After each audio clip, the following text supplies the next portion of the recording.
Hello, everyone. I'm Monica Anderson with Software Toolbox, and I'm standing in for CSIA Executive Director Bob Lowe. Thank you for attending the November CSIA webinar. The focus today is on establishing and implementing good communication internally and with your clients. Be sure to ask questions in the Q&A box, not the chat box. Questions will be answered during the webinar, so be sure to ask them. The webinar will be archived for later viewing, and the slides will be available as well. The host and sponsor of the monthly business topic webinars is Software Toolbox. As CSIA partner member, Software Toolbox understands that you're not just buying software licenses, but investing in a relationship where you're depending on your suppliers to be there every step of the way. One of many products Software Toolbox offers is the Galaxy Toolbox the Wonderware System platform, a tool to reduce HMI screen and application object creation time by a factor by 120. Visit the website to learn more. I would like to present today's presenter, Don Rossler. Don is the author of Control System Migration, a practical project management handbook. His career, spanning over 20 years, began as a process control engineer and project manager for a major chemical company. His background also includes roles as a project and proposal manager for a system integrator and business development and marketing managing positions with major automation vendor. Daniel is currently owner of DNR Consulting, which provides content, marketing, business optimization, and product management service to engineering, software, and manufacturing companies. So without any delays, here is Dan. Thank you, Monica. Welcome, everyone. All of us who manage projects know that the unexpected often occurs and can quickly send our projects into crises. This webinar is going to talk a little bit about some of the best practices and proactive approaches we can use for project monitoring, communication, and reporting to minimize the risk of major issues occurring and reduce the impact when surprises do happen. Just a quick note that chapters 5, 7, and 10 of my book, Control System Migrations, A Practical Project Management Handbook, was a key resource for many of the information in this presentation. For more on my book, you can visit the Momentum Press website and search for my name, or feel free to contact me directly. So to put this discussion in context, we'll start by reviewing the phases of project management. We'll then cover common project issues and trouble spots and talk a little about when they are likely to occur. After that, we're going to talk about how reports can be leveraged to help project managers prevent crises. Specifically, we'll look at several key aspects of reporting, including content, format, frequency, and distribution. And finally, we'll examine some of the other proactive management tools to help us avoid project surprises.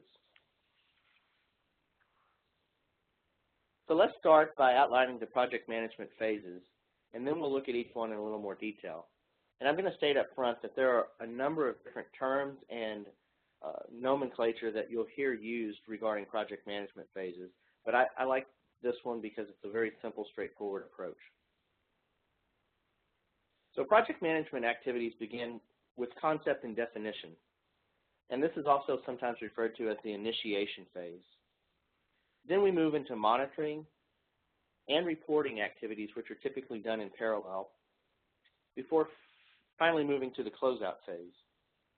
And note that project execution starts either during or after the definition phase and moves throughout and goes throughout closeout. And really the determining factor there is, in some cases we'll do FELs as standalone FELs, and that's where we really define the project. So from that perspective, we may have a definition phase that really is before our actual project execution. So let's take a closer look at some of these phases. The project definition phase is critical to the project management effort because it's where the scope, schedule, budget, and staffing plans are established and agreed to by the client and by the project team. It's also the point in the project where key risks should be identified and mitigation plans put in place. In some cases, the project definition is done in an FEL, while in others, it's rolled into the project as I mentioned. And regardless of which way it's done, it's vital that the definition phase provides an accurate roadmap for the execution. Clearly defining the project and communicating this to the project team and client before moving to the full execution is really important because it serves as the foundation for all subsequent monitoring and reporting activities. It's also important at this point to recognize what the accuracy parameters of the project are. And that should be clear to you as the project manager, to your team, and to the client. And this potential variability can change how a project manager manages a project. For example, if you've got a plus or minus 5% estimate, you probably manage that a little bit different than a project where you've got a plus or minus 50% estimate in scope and budget, schedule. So while in most cases we prefer our clients to perform staged FELs to minimize both our risk and their risk during full project execution, the reality is that many companies don't operate this way. They don't have this philosophy, and so you're thrown into the project at the beginning, and part of the project is developing that definition and scope. And you know, determining the granularity that you have or the resolution that you have is partly a function of how much of a budget they've given you to do that. So, you know, keep that in mind. And as a project manager, you should build contingency into your plan based on the variability of the project you're dealing with. And I'm not only talking about financial contingency here, but also schedule contingency. You know, how do you account for the variability that's there? So be thinking about that as you approach your project. And the less granular your project definition, the greater the opportunity is for surprises during the project execution. Once we've established our scope, schedule, and budget, and we begin execution, project monitoring becomes one of the primary activities of a project manager. And the project monitoring process involves comparing our scope and quality versus plan, comparing our schedule and staff against plan, comparing budget against plan, evaluating, tracking, and reporting overall project progress, and then making any necessary adjustments. And these steps are done on an ongoing basis throughout the execution of the project. And while they are ultimately the project manager's responsibility, every team member has a responsibility for flagging deviations from plan when they're recognized. And as you can see, the definition phase we just spoke about, one of the reasons it's so important is because the plan that we're comparing against is the plan we created in the definition phase, and it really serves as the foundation for our metrics throughout our project monitoring. In parallel with project monitoring is project reporting, and we'll talk about this extensively in a few slides. We're going to focus on this, but for now, let's just give a quick definition with a couple of key points. I like to define project reporting as the process of communicating important project information to the client, management, and the project team on a regular basis during project execution. And one of the biggest questions that I get about this definition is, what is important project information? And there's actually a number of different facets to it, but at its basis, first of all, it's about the progress we're making versus plan. Secondly, it's highlighting off-plan events or obstacles that we have to getting the work done. And then it can be any of a number of other things as well. And you want to communicate this in a clear way so that no one's surprised when things come along that weren't necessarily expected. And we'll look at some details of what to include in your project reports here in a bit talk about report content. Another important key point is, don't think that project reporting is strictly formal communication. Yes, you may have a requirement from the client that was issued in the RFP that says you're going to issue a monthly report. But beyond that, there's also an informal communication component to project reporting. You know, it may be something as simple as you're talking with one of your engineers in the coffee bar, and she mentions that she's 50% done with the task. So that's a form of reporting as well. And think about the impact if you take that back, you put it in a formal report, and then it turns out that she was 25% complete. So informal communication is also a vital part of project reporting.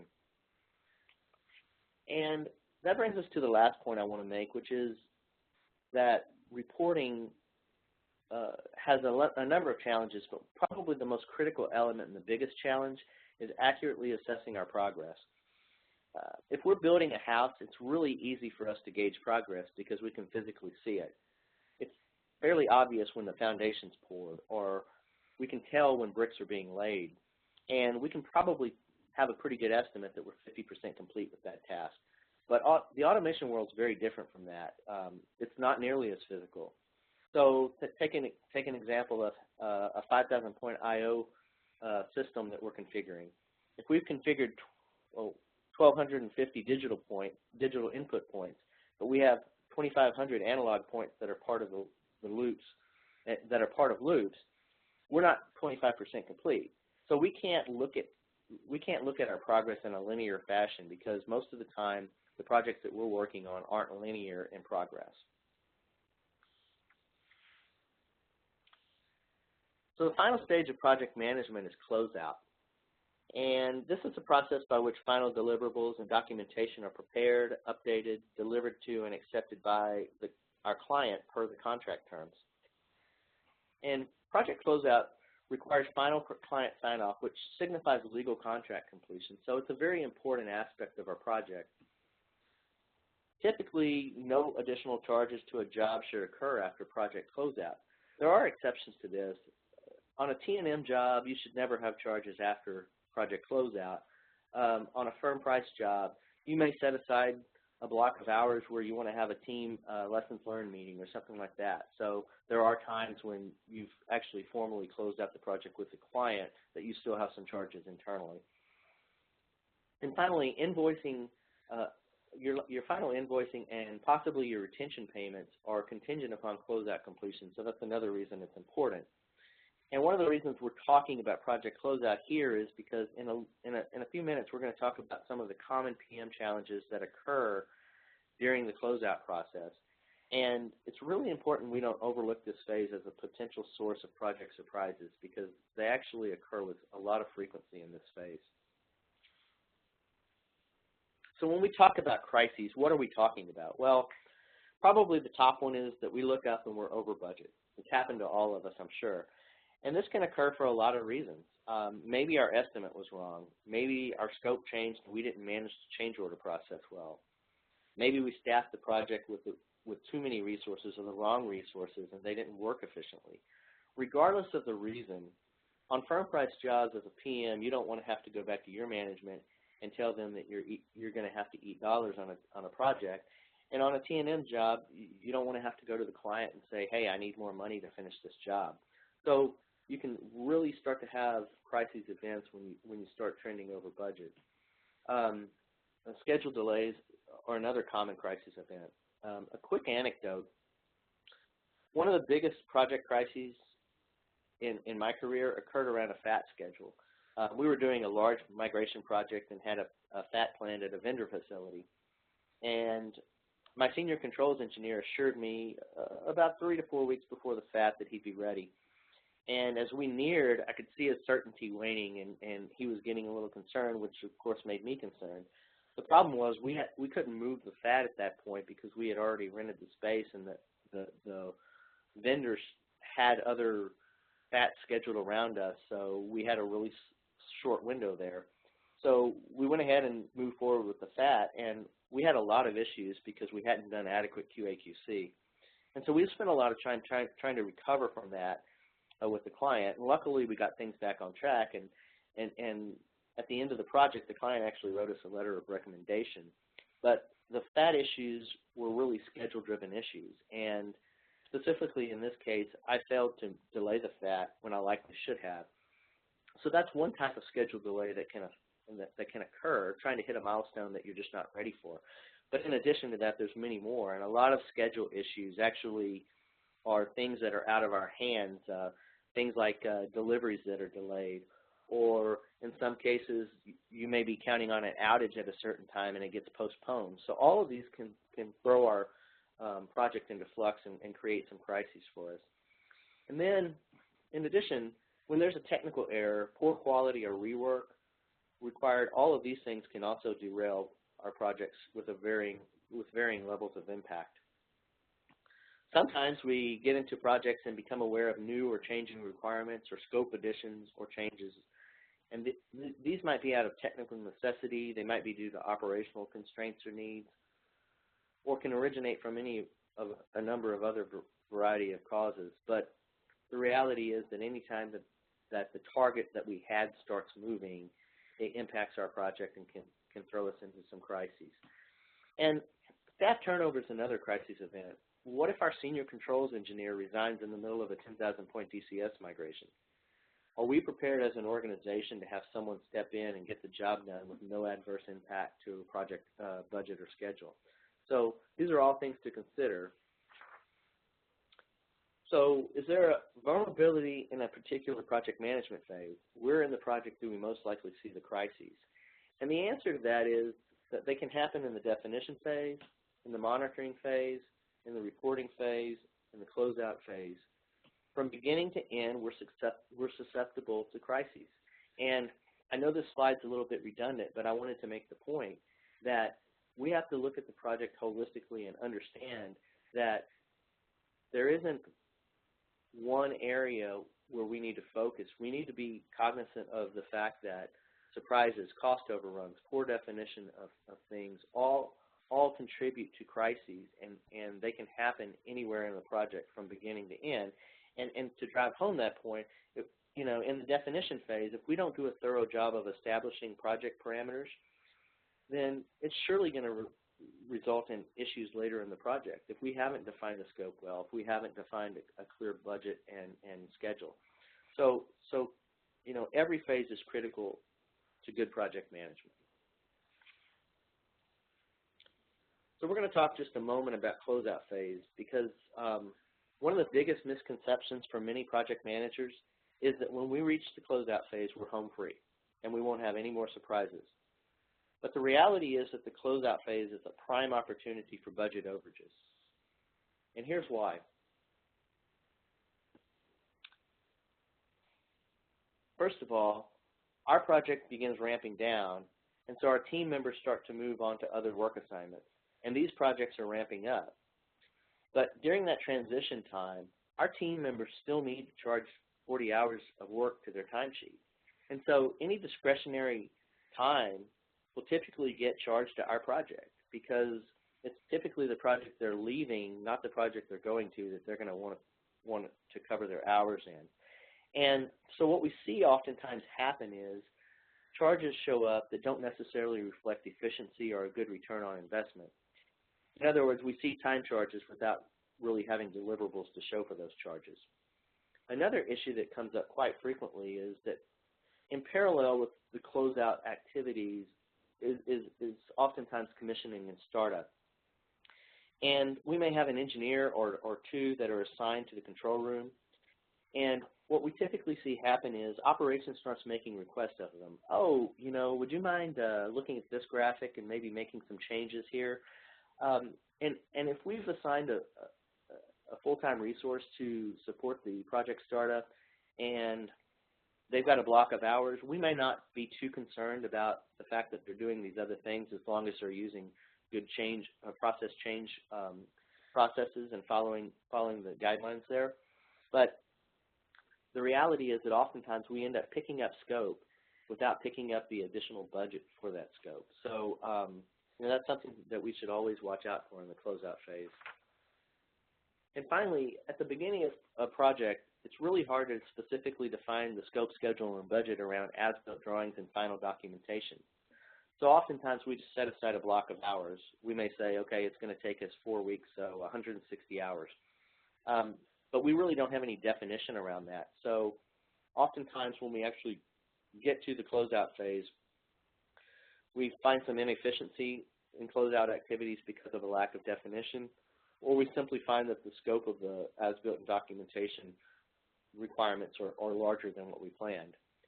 And another thing that contributes to issues in the closeout phase is that our reporting often falls off. Most of the time, we're very good about reporting on a regular basis, through project execution. But as we start getting into the latter stages of the project and we're in the closeout phase, we oftentimes, don't require as much reporting, and we tell our staff, okay, we're not going to issue the formal report anymore, that type of thing. And so we're not watching things as closely. So as a project manager, it's important for us to be on top of the project and not stop managing until closeout's done. So there are many reasons that crises occur. We talked about what some of the crises are: you're over budget, your schedule's delayed, those types of things. But what causes these? And there are a lot of reasons, but I'm going to highlight a few that I think are really common and really important here. So one of the first is that our project team may be unclear on scope, schedule, or budget. Maybe we didn't do a good job of defining the project at the beginning, or maybe we just didn't do a good job of communicating the details to our team.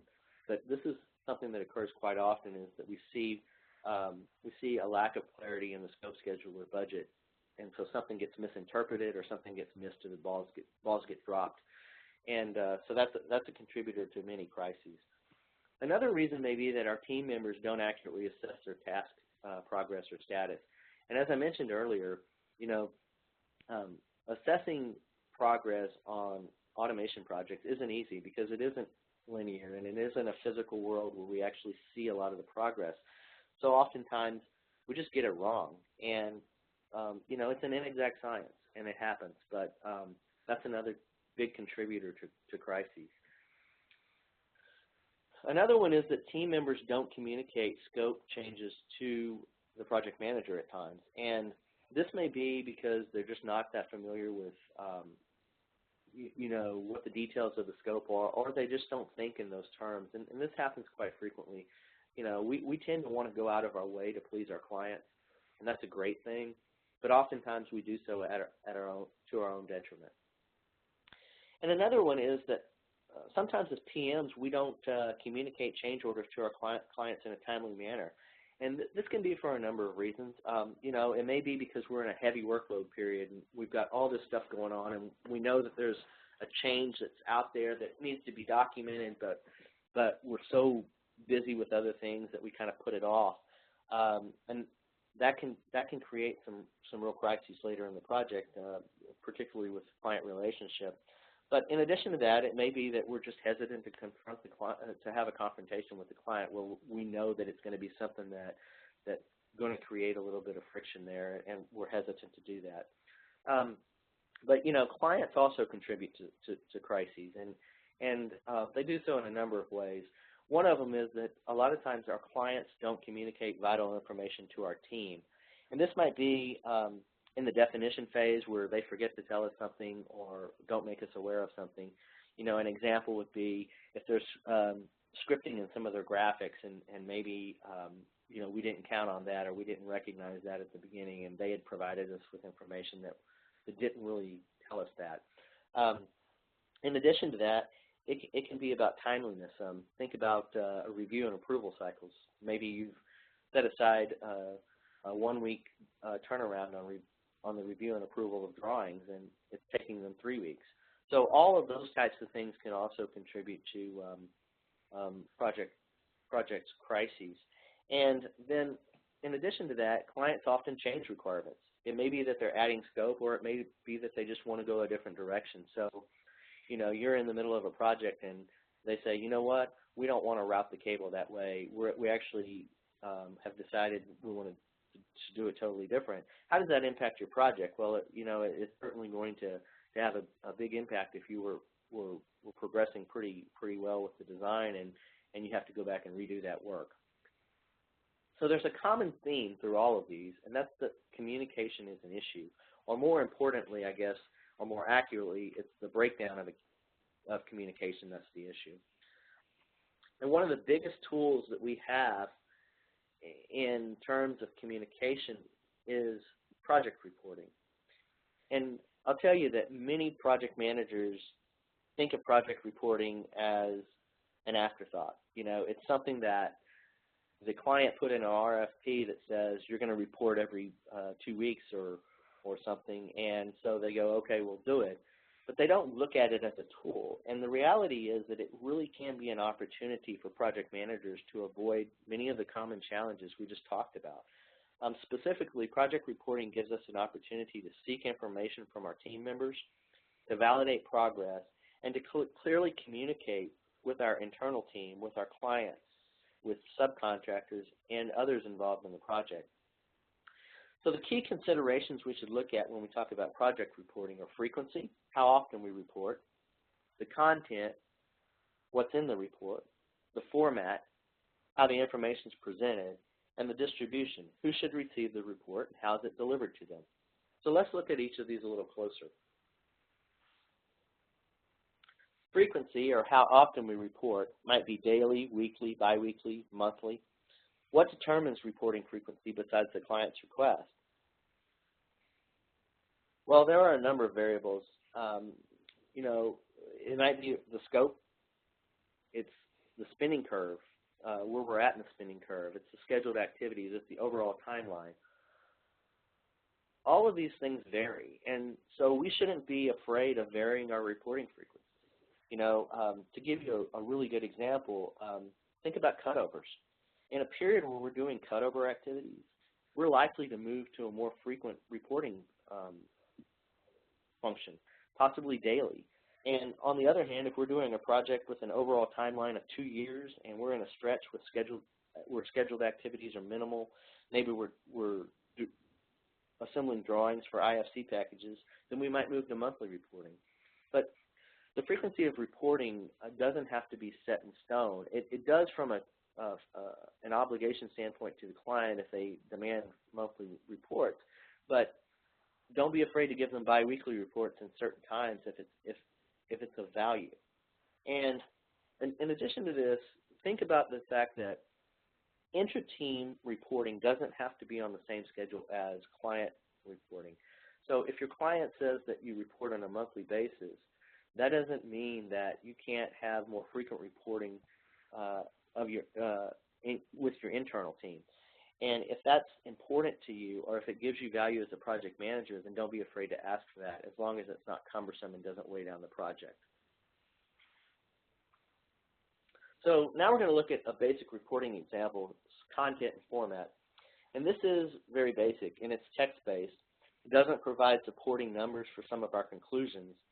But the essential components to it, I think, are pretty universal, and that is, what's our overall estimated progress? What milestones were completed since the last reporting period? What key project activities are in progress? What milestones are planned before the next reporting period? And what action items or issues need to be resolved? This basic report often suffices, and it's good enough for keeping others informed who aren't necessarily involved directly in the project. But the reality is that oftentimes our clients want to see more, and depending on our scope, timeline, etc., this may make sense. The basic reports included some of the basic data, but in addition to that, there's some other elements we might want to include. We might want to include RFI or change order logs, a deliverable status list, deviation reports, invoicing summaries, subcontractor reports, resource loading information, earned value analysis or project spending curves. Any or all of these can be additional reporting requirements. And we're going to look specifically at earned value analysis for a minute, because earned value analysis is something that's commonly requested. And many clients want to see this number in some format because it's a key tracking metric that brings some numerical validation to our claims of progress. And there's a lot of different versions of EVA calculations, so we won't delve into the specifics here because it would take too long. But at its basis, what we're doing is we're providing a number that says, here's the budget value for what we've earned to date based on the work we've performed. And on T&M jobs, you're often asked to report this number. On firm price jobs, it's typically not something you report, or if you do, you just report the number as opposed to the backup data. But how do we present this information? Well, we typically summarize it in a chart or graph format. And often we have future weekly or monthly spending projections and earned value curves that we include as well. And what I'm really trying to make the point of here is that reporting can become fairly advanced. The positive side of that is that additional analysis typically gives project managers a better insight into the true project status, and when done regularly, it helps us to identify potential trouble spots earlier in the process. The downside is that collecting this information and performing the analysis can drive up our PM hours depending on if we've got the infrastructure in place to make that information readily available. So if we've got really good automated systems and we have this data and it's just a matter of doing some calculations and putting the data in, that's great. But a lot of times that's not the case for us. So, you know, it drives up project management hours, and that's why it's really important that we're clear on the definition in the definition phase regarding not only what frequency of reporting we're doing, but what we're going to include in reports. Because think about it, if your client has the expectation that you're going to deliver advanced reporting with financial information and EVA analysis, and you were thinking you were going to deliver the basic report, there's a differential or a gap there that's going to require more project management hours and more budget, and somebody's going to have to pay for that, and it's either going to be our organization or it's going to be our client's organization. So definitely something to think about. Distribution is another aspect of reporting that's important also, and it's something that we often don't think about. But specifically, we should be asking the question, who should receive a report, and does everyone receive the same report? You know, typically we have a report that we send to the client PM, maybe to other members of the client team and the client's management team, maybe to our management team, to our project team members, and sometimes to subcontractor management as well. So, you know, we need to know who we're sending it to, but there are times when, you know, they don't all need to receive the same report, and so we actually have to have some customization. That take, for example, you know, a subcontractor. Maybe it's really important that they're informed about the progress of the project because they're going to be working in conjunction with you on some things, and they need to know the timing. But you may not want to send all of your financial project information to them, and the client's requested you do EVA analysis. So you may have to customize that report depending on the target audience. So ultimately, who receives the report should always partly be driven by who needs to be aware of, involved in, or supportive of the project. Another key aspect of distribution is how do we deliver the report? Is sending an email to an email list okay? Is sending an email to the client PM and expecting them to distribute it in their own organization okay? Maybe or maybe not. You know, oftentimes today we do posting to intranet or portal sites, and it's either our company's portal site or our clients. And while that's fairly common, when we do that, we also have to then think about the fact that whoever needs this report has to have access privileges. So that takes some more time to get all of that set up. And there are situations where the client just prefers a good old hard copy. They're inundated with emails, and they just want you to hand them a one-page report. So regardless of how we go about issuing our reports and what the report distribution list looks like, it's important that we think about all these things and define them up front before our reporting activities start. It's a part of project management responsibilities to get the communication out about the project. And how we answer some of these questions can substantially impact the amount of time and effort involved in creating reports. So that's one of the major reasons we want to think about this up front. So beyond reporting, what are some of the other important tools that project managers have to prevent project surprises or at least help manage through them? Well, first of all, it's establishing good communication processes and a teamwork environment. Part of this includes regular meetings and providing strong scope, schedule, and budget definitions at the beginning of the project. Timely availability of project financials is another key one. And this is actually one of my favorite ones to talk about, and we'll do that in a moment. Another important tool to help prevent crises is a strong QA/QC process. The reality is that rework on projects is a common cause of overages. We should also have a good change order management methodology established, and our team should be educated on that process and know how to use it. And finally, all team members should be required to provide status reports on their work at some regular frequency. This isn't only to help the project manager from a reporting aspect, but it also helps the individual team members because they have to take a step back from the details of what they're doing and look at the bigger picture. And sometimes that's not easy to do when you're sitting in front of a DCS screen configuring all day. You don't think about the bigger picture of where am I at in my project progress versus where I should be. And so, it's actually a very helpful thing to team members to actually have them reporting. So some of you will recognize this slide from last month's presentation, but I wanted to again emphasize the 5 C's of a strong team. If you remember, when we started looking at prevention tools, one of the first ones was good communication processes and teamwork. And our teams have to be competent technically, but they also have to be able to effectively communicate, coordinate, collaborate, and cooperate with one another. And among these, communication is often one of the most difficult for us to effectively accomplish. As a project manager, we need to drive communication through activities such as meetings and reports, but we also, on a less formal basis, need to do so by walking the halls and building relationships with our team members, having conversations with them, and promoting open and honest project discussions, because that's how we get to the heart of where our problem or trouble spots are and head off some of the crises that can eventually show up in our projects. So accurate, timely financials. As I mentioned, this is one of my favorites to talk about and one of my pet peeves. Having accurate and timely project financials is an essential element of project management success.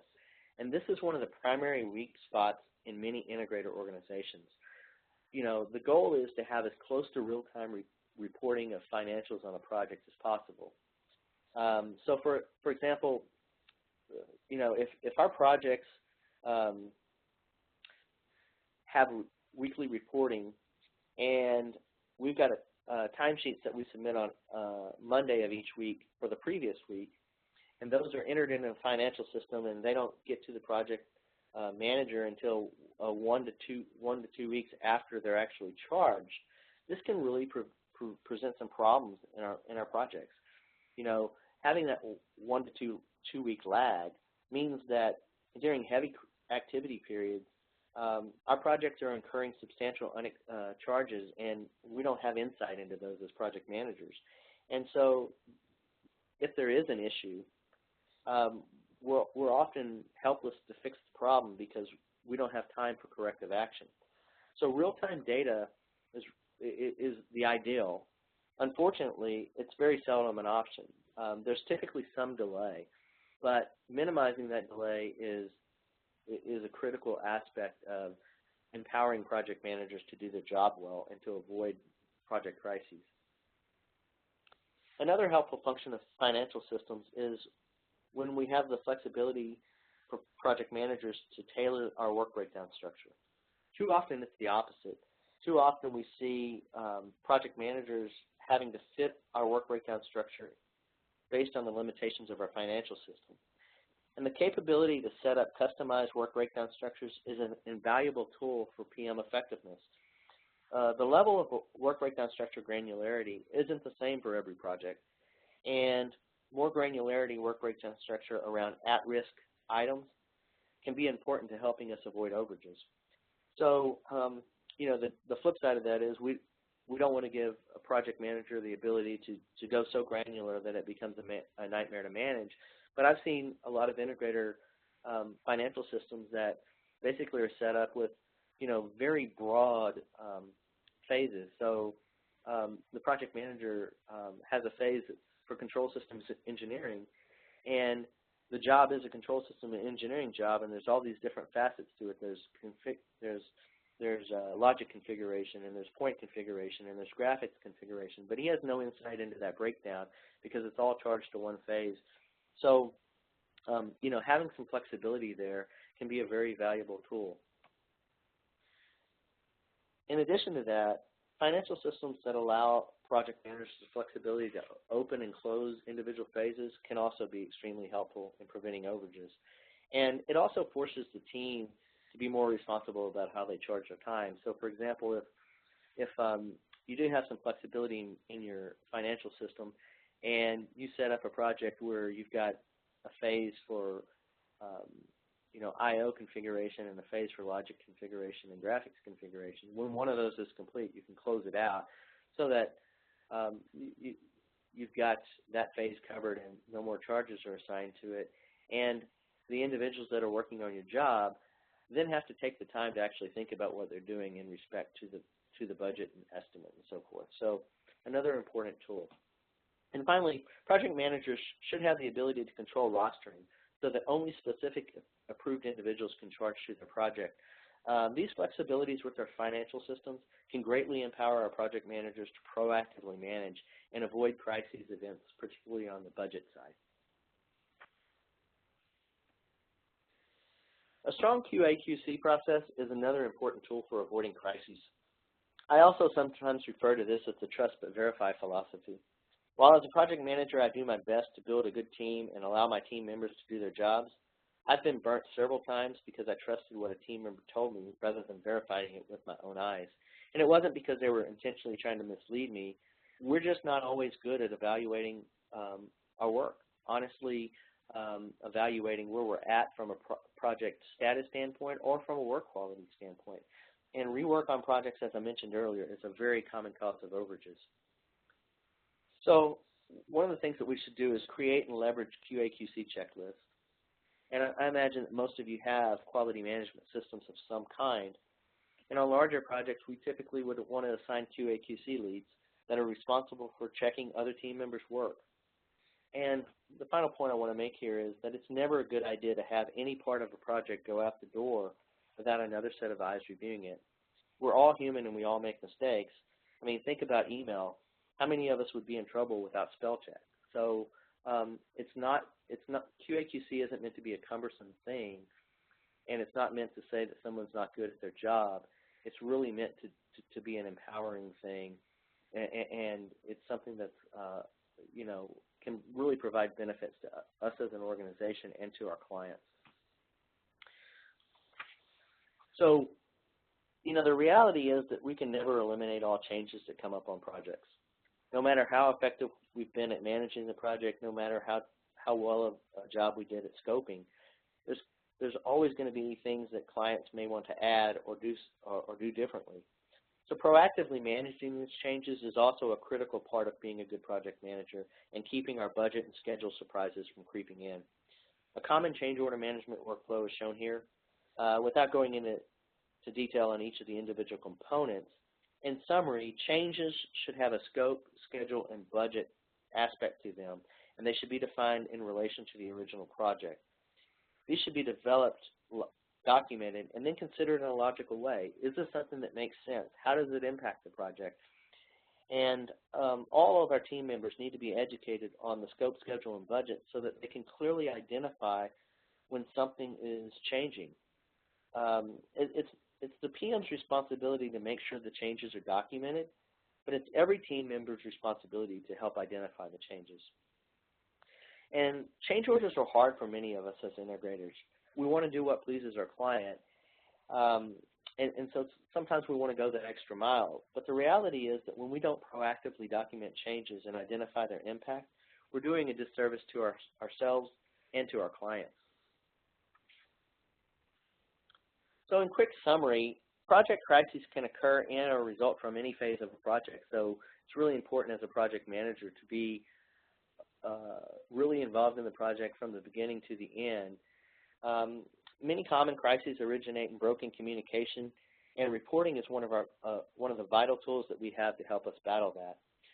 Key project reporting elements include frequency, format, content, and distribution, and we should always be thinking about these things going into a project. It's not enough to say we're going to report once a month. We need to talk about what's going to be included in the report and how it's going to be organized as well. And we should all know how to leverage other crisis prevention and management tools to help us have project success. So thank you for your time. Many of the concepts we've discussed, as I mentioned earlier, are included in my book. While titled Control System Migrations, many of the principles discussed are applicable to broader automation projects. For more information, visit my publisher's website, www.momentumpress.net, and you can search for my name. If anyone has any questions, you can contact me at info@danrconsulting.com, and I'll take any questions at this time.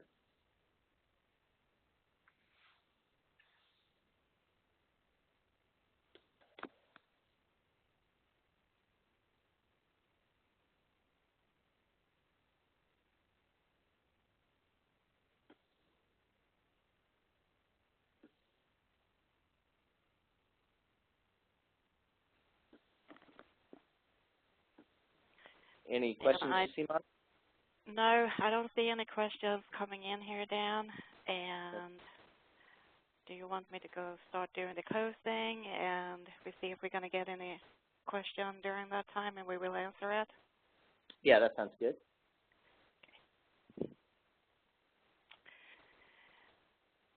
So to all attendees, thank you for your participation. My hope is that you have several takeaways that helps you to establish procedures to always have open and accurate communication line internally and with your clients,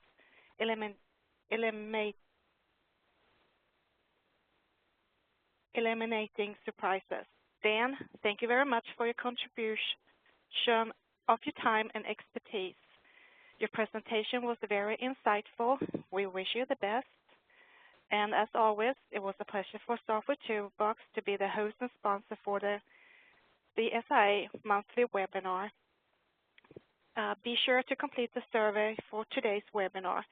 It will arrive in your inbox within the hour, and it only takes 30 seconds to complete.